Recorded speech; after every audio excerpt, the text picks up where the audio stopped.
Mundial, vamos falar sobre Afeganistão, vamos falar sobre Venezuela. Quero chamar já o professor Legene Mirhan, sociólogo e escritor, participa sempre às quartas aqui com a gente. Oi, professor, estou com saudades, tudo bem? Espera aí que eu estou sem seu áudio, professor, eu acho que está mutado. Foi, né? Estava fechado, é. Tudo bem, Foi. Thalita, espero que esteja tudo bem com você também, obrigado. Não sei se vamos ter tempo de falar da Venezuela, mas vamos lá, pô. Vamos tentar, porque Venezuela tem bastante coisa acontecendo importante também, né? Vamos ver se sobra um tempinho, mas Afeganistão realmente é o que chama mais atenção nesse momento. Nesse dia depois dos últimos militares americanos terem deixado o Afeganistão, inclusive o Talibã defendeu uma relação boa, diplomática com os Estados Unidos, já mostrou uma certa predisposição a dialogar, a receber ajuda externa, já que o país passa por uma situação bastante complicada, né, econômica e social também. Então, nos ajude, mais uma vez, a entender esses últimos acontecimentos ali no Afeganistão, professor. Tá bom, tá ficando claro, né? Hoje é o 17º dia da tomada de Cabul e domingo, dia 15, quando eu fiz a minha primeira participação à noite, falei meia hora, essa aqui é a 22ª live, cuja pauta é essa, e acho que vai continuar. Porque o que está em jogo não é o Afeganistão, não é nem a Ásia Central. Na verdade, está em jogo uma mudança na geopolítica mundial. O que aconteceu no Afeganistão nos ajuda a consolidar um mundo multipolar, que é o grande sonho e desejo da nossa parte. Eu queria começar a minha intervenção, eu preparei aqui um pequeno roteiro para vocês, alguns esclarecimentos iniciais. Primeiro, nós precisamos falar as coisas com o nome certo, né? Os Estados Unidos não saíram do Afeganistão. Os Estados Unidos não deixaram o Afeganistão. Os Estados Unidos foram expulsos do Afeganistão. E expulsos da forma fugida, escorraçados. Por isso que eles não levaram os equipamentos. Eu tenho aqui o total. 500 mil de armas, 72 mil veículos e 200 aeronaves. Se eles pudessem, ou eles levariam, ou até destruiriam tudo, não deu tempo.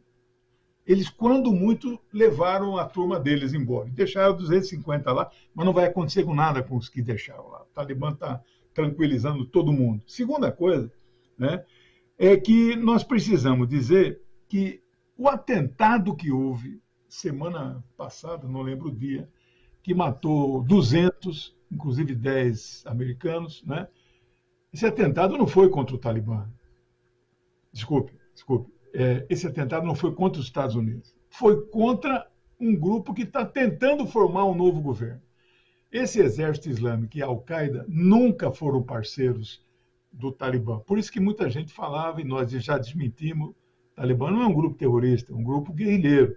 Terrorista é a Al-Qaeda e o Estado Islâmico. Bom, dito isso, os Estados Unidos saíram de lá e cometeram um crime. Naquela fúria de... Lembra que o Biden falou com raiva, eu vou vingar, etc. e tal? Eles explodiram uma casa, mataram 10 pessoas, inclusive crianças. Isso é uma barbaridade. Para dar uma resposta para os estadunidenses que queriam vingança porque morreu 10, 12 soldados, ele vai lá e com um drone ele explode uma casa dizendo que ali tinha gente que fez o atentado. Como é que ele sabe, né, uma coisa dessa? Bom, outra coisa que eu amadureci muito nos últimos dias, Thalita, é que nós precisamos também dizer as coisas como elas são. Ali aconteceu uma revolução popular de caráter independentista, soberania nacional e anti-imperialista. Bom, mas é que eu não gosto muito, professor, daquela turma que ganhou. Ué, mas isso não tira o caráter revolucionário do que aconteceu lá e o nome do que aconteceu lá. Aquilo lá é uma revolução. Então, você não chame também as pessoas, pare de chamar de insurgentes, combatentes. Você tem que dizer como eles são guerrilheiros. Então, aquilo lá é uma guerrilha camponesa. Ah, professor, mas eu continuo não gostando daquela turma lá. Bom, esse é problema seu. O mundo inteiro vai reconhecer o governo deles, né? Que já formaram um conselho de 12 pessoas, onde uma delas é um ex-presidente lá atrás, em 2001, um dos primeiros nomeados pelo imperialismo, né? Você vê como é amplo esse conselho de...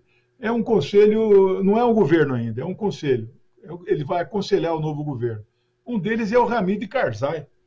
Pô, ele pega no telefone e fala com os Estados Unidos. Veja só que eles estão deixando portas ali muito importantes. A outra coisa que eu amadureci muito, todo mundo sabe que eu sou marxista, que a minha análise é dialética.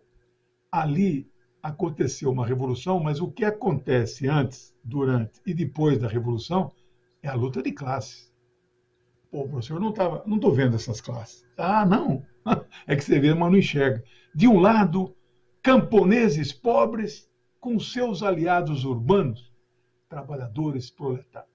De outro lado, a burguesia afegã. Você acha que todo mundo ali é igual só porque eles vestem a mesma roupa? Aquela turma que está saindo naquelas filas para ir embora, que lá é de classe média para cima. Né? Do outro lado, então, a burguesia ali. Isto é ou não luta de classe? É o que move a história, dizia Marx. Né? Então, nós temos que ter o olhar para essa. O novo governo vai ser o mais amplo possível. A partir de hoje, eles vão nomear. Não sei se hoje, se amanhã ou até domingo, mas nós vamos começar a ver, né? Vamos começar a esquadrinhar, olhar ali quem é quem, né? Vamos ver se ele vai ser amplo, como eles estão dizendo. Né? Então, temos que aguardar. As relações internacionais que eles desejam são as mais amplas possíveis. Né? E aí há um desejo e vai acontecer o primeiro reconhecimento. Estão falando que a China já reconheceu. Não tem o que reconhecer, porque não tem governo ainda. É uma fase transitória. Né? Eu acho que a China vai ser o primeiro a reconhecer. Depois vem a Rússia, depois vem o Irã. Até os Estados Unidos vão reconhecer e vão ter que desbloquear esses 10 bilhões de dólares, que é metade do PIB do país. Né? O país é muito pobre. Né? Bom, para concluir, para ver se dá tempo da gente falar em mais assuntos, né? Eu quero dizer assim quais são as perspectivas. Está todo mundo querendo saber o futuro. Bom, eu não sei o futuro, porque eu não sou profeta, mas eu tenho uma noção do que pode acontecer. Então eu vou aqui apresentar para vocês que é a preocupação, por exemplo, que eu li agora no sábado, dia 28, a revista The Economist. The Economist é uma revista inglesa, fundada no meados do século XIX, antiga, que é porta-voz da burguesia. Era da burguesia em geral, agora é porta-voz da burguesia financeira, a pior parte da burguesia. Né? Eles estão em pânico com o que aconteceu lá, preocupadíssimos. Mas sabe qual é a preocupação? Não é o que vai ser do Afeganistão, é o exemplo que vem daquela revolução para os povos do mundo inteiro. Qual é o recado, qual é a simbologia que veio do Afeganistão? O imperialismo não é invencível. Ele pode ser derrotado por um movimento amplo de massas, armado, inclusive. Então, isso é um péssimo exemplo que aqueles nossos guerrilheiros mandaram ao mundo. E ainda tem gente que continua batendo neles, coitado. Não, eles vão oprimir as mulheres. Nenhum analista internacional fala isso. Né? Não há clima no mundo para isso. Essa gurizada, que hoje tem 25 anos, nasceu no processo de 20 anos, 25 anos de luta revolucionária. Só que essa é uma geração de tecnologia, tem celular, fala com o mundo inteiro. Eles sabem que não pode oprimir as mulheres, que as mulheres querem a emancipação. Então, e quem tinha 25 anos lá atrás, quando foi fundado em 94, hoje é cinquentão, tem 52. Eu não conheço ninguém que em 25 anos não tenha amadurecido, ficado mais pé no chão. Então, esta realidade nós vamos ter que enfrentar. A segunda questão, não é que esta derrota que os Estados Unidos tiveram lá no Afeganistão é a consolidação de uma nova ordem, que ainda não está totalmente estabelecida, mas ela começou a ser construída depois do fim da União Soviética, em 1991. Né? E, por fim, quero encerrar aí, ver se você tem mais alguma questão para ser levantada. O Biden está sob ataque total. Não cabe a mim defender o Biden, porque eu sou anti-imperialista. No entanto, é preciso dizer, né, que a culpa de tudo isso que aconteceu não foram dos 7 meses do governo dele, mas foram de 20 anos. Aí tem republicanos do Bush, aí tem Obama, democrata, aí tem Donald Trump, republicano, e tem ele. Só que é preciso dizer também, eu não apoio nada esse governo, sou anti-imperialista, mas é preciso dizer que essa turma que bate duro nele hoje é a turma que fez a guerra. E é a turma que queria continuar lá e não queria sair. Então, às vezes nós temos que registrar aspectos positivos tomados pelo presidente dos Estados Unidos. Eu já não falei aqui que foi positivo ele voltar para a Conferência do Clima de Paris, voltar para a OMS? Isso é positivo. Ó, só porque eu sou anti-imperialista eu não posso ver coisas positivas. Sair do Afeganistão, né, ainda que fugido, escorraçado e fruto da luta, foi positivo, já era para ter acontecido há muitos anos. Aí o cara vai, sai, não, foi mal planejado, não sei o quê, uma coisa. É a turma que queria continuar lá, mandar mais soldados, né?